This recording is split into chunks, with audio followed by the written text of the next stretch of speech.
This is a quick overview of 236 East Buckboard Trail. So I'm going to start on the exterior, then do the roof, and then I'll do the inside. So basically, starting here, the trees obviously need to be landscaped. This one here might have to be removed, and there's that one in the back that is also leaning against the property on the neighbor, so that one is encroaching into his property, probably have to be removed. This tree is infected.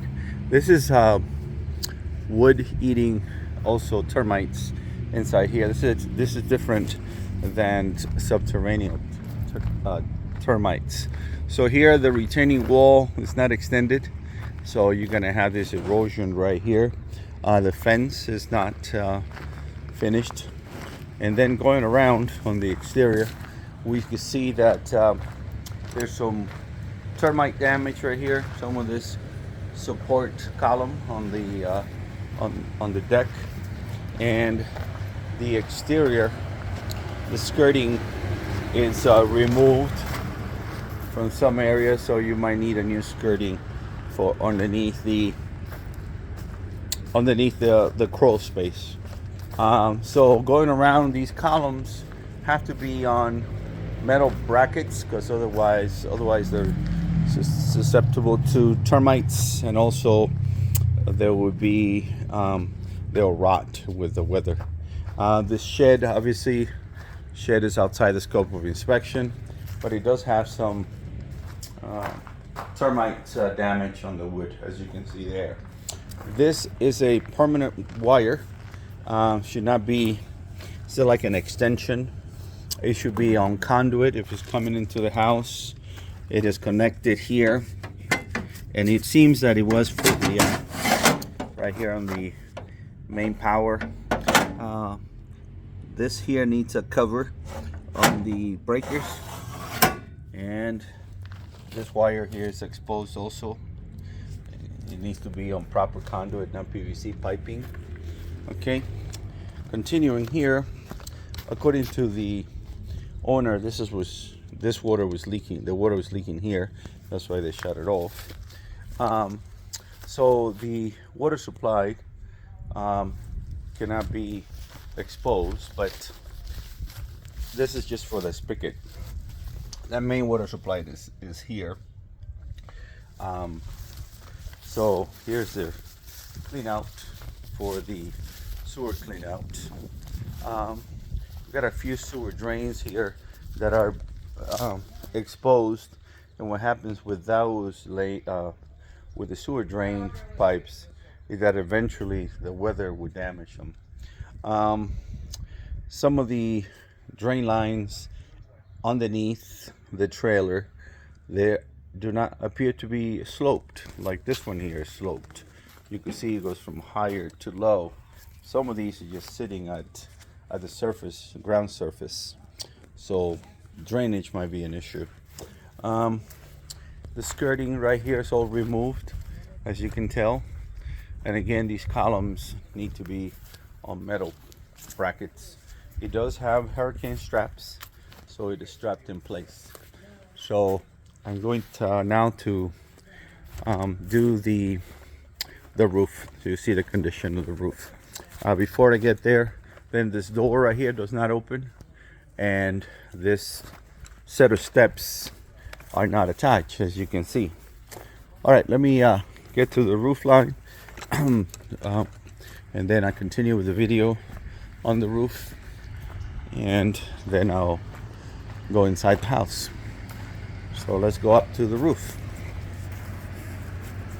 Before I get there, I'm sorry, we do have here on the outside, this fascia board is damaged and will need to be replaced here, and there's a little bit of water staining underneath the sheathing over here by the fascia board. All right, we'll get to the roof. So starting here is this condition of the roof. Might have to be replaced.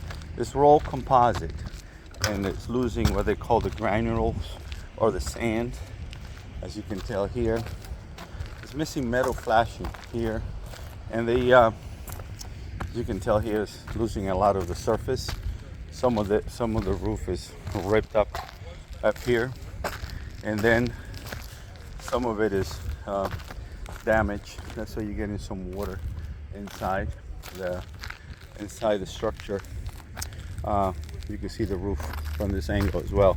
These are evaporating coolers. This one is connected here to the water supply. I did open it inside.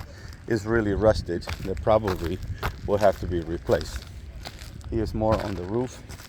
And then this other evaporating cooler, it doesn't seem to have the water line connected to it. So I doubt it might not be working. So here's the water line. It seems that they might be feeding it through water through this one here, through this hose, but it doesn't look too promising. Again, roof is not in good shape. All right, let me go inside. So I'm gonna come down and then go inside.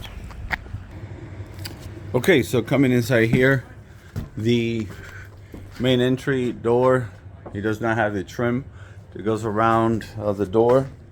Coming inside, some of the walls obviously here, it is missing from this extension.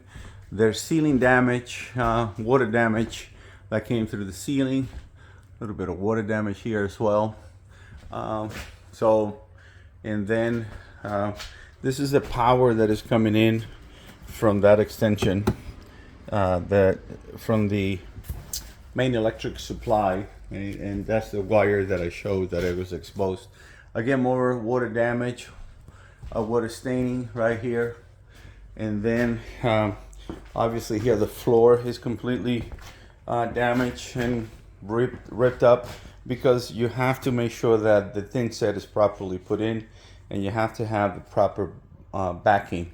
And usually putting tiles might not be a good idea because they need to be flexible since you are an elevated flooring. So coming inside here again, the floor is still this linoleum material here was taken up. The door here is missing. Inside here, as we continue, the closet also missing the rod and the shelf. One of the things that I am pointing out is you can see here water level. Not sure why we have water stain. Not sure. It's all the way around the perimeter of the house. As we continue here, I'll show you more the water staining over here. The level, it's all the way around, and we continue with that. The water staining in here as well, and then water staining in this closet as well. So that might be a thing to ask the seller about. Okay, so the flooring again all throughout the structure seems that it was taken up and replaced by just regular plywood. This piece of the flooring is loose, and then as we continue here, this is the door that is condemned, does not work. There's some missing panels in here. This was where the furnace was. They made it into a closet. Okay, so around here, around the kitchen, the countertop is loose. It's loose over here as well.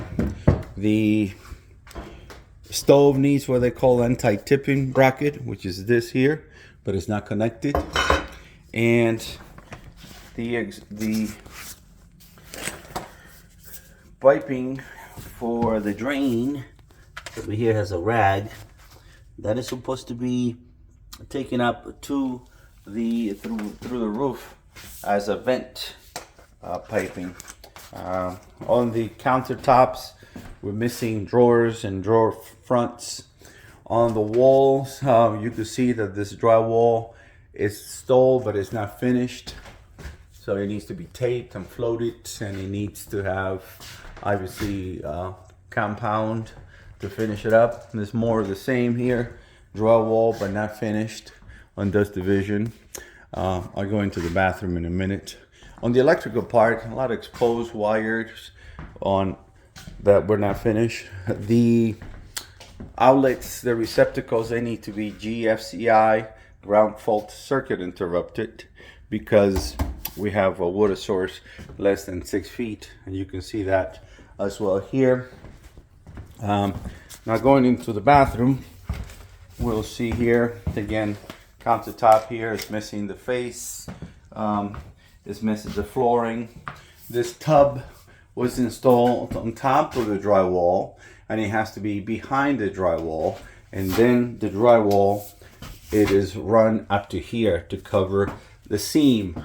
A lot of staining on the roof as well, right here in the in this bathroom, and again, more issues here with the floor.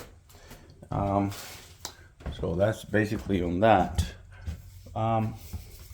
That's here we have a wall-mounted AC unit, and that's pretty much the end of the presentation. So, have any questions? Give me a call.